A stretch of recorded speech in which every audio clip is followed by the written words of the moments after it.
ত্রয়োদশ জাতীয় সংসদ নির্বাচন সামনে রেখে গত ৩ নভেম্বর বাংলাদেশ জাতীয়তাবাদী দল বিএনপি দেশের বিভিন্ন আসনে প্রাথমিক মনোনয়নপ্রাপ্তদের নাম ঘোষণা করেন। মেহেরপুর ২ গাংনী আসনে বিএনপি থেকে সাবেক সংসদ সদস্য আমজাদ হোসেনের নাম ঘোষণা করা হয়। তারপর থেকেই আসনটিতে মনোনয়ন পরিবর্তনের দাবি তুলে নানা কর্মসূচি চালিয়ে আসছেন জেলা বিএনপির সভাপতি জাবেদ মাসুদ মিল্টন সমর্থকরা। তারই ধারাবাহিকতায় আজ বুধবার বিকেল 4:30টার দিকে মেহেরপুর জেলার গাংনী উপজেলার বামুন্দি বাস স্ট্যান্ড থেকে গাংনী উপজেলা বিএনপি ও এর অঙ্গ সংগঠনের নেতৃবৃন্দের নেতৃত্বে একটি বিক্ষোভ মিছিল অনুষ্ঠিত হয়েছে। বিক্ষোভ মিছিল বামুন্দি বাস স্ট্যান্ড থেকে নিশিপুর ফৌজ মিলিটারির ঘোনা হয়ে ঘুরে এসে আবারও বামুন্দি বাস স্ট্যান্ড চত্বরে শেষ হয়। বিক্ষোভ মিছিলে অংশ নেয় বিএনপির নেতা কর্মী ও সমর্থকরা। মনোনয়ন পরিবর্তনের স্লোগানে উত্তাল হয়ে ওঠে বামুন্দি বাজার। পরে সংক্ষিপ্ত সমাবেশে বক্তারা বলেন, গাংনী আসনের মনোনয়ন পরিবর্তন না হওয়া পর্যন্ত রাজপথে থেকে মনোনয়ন পরিবর্তনের কর্মসূচি পালন করবেন এবং মনোনয়ন পরিবর্তন করেই ঘরে ফিরবেন।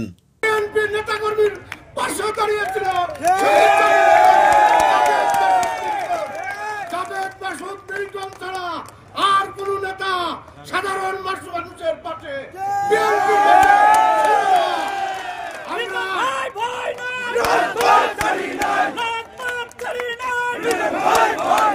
বন্ধুরা আমার, দীর্ঘ 17 বছর ধরে যে নেতা আমাদের বিএনপির নেতা কর্মীদের, নির্যাতিত নেতা কর্মীদের বুক দিয়ে আগলে রেখেছিল, সেই নেতার হাতেই ডালের শীষ এই গাংনীর মানুষ।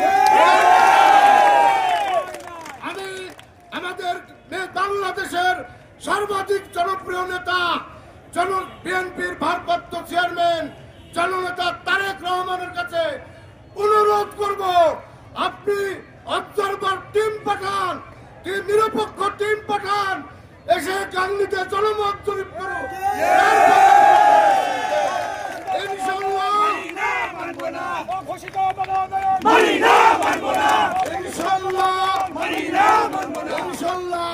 আমরা আশা করি জনগণ যা চাই, জনগণ যাকে দানের শীষ চায়, জননেতা তারেক রহমান জাবেদ মাসুদ মিল্টনের হাতেই দানের শীষ তুলে দেবেন। আমাদের কর্মসূচি যতদিন দানের শীষ জাবেদ মাসুদ মিল্টনের হাতে না আসবে, আমাদের কর্মসূচি ইনশাআল্লাহ সাধারণ মানুষকে নিয়ে চালিয়ে যাব।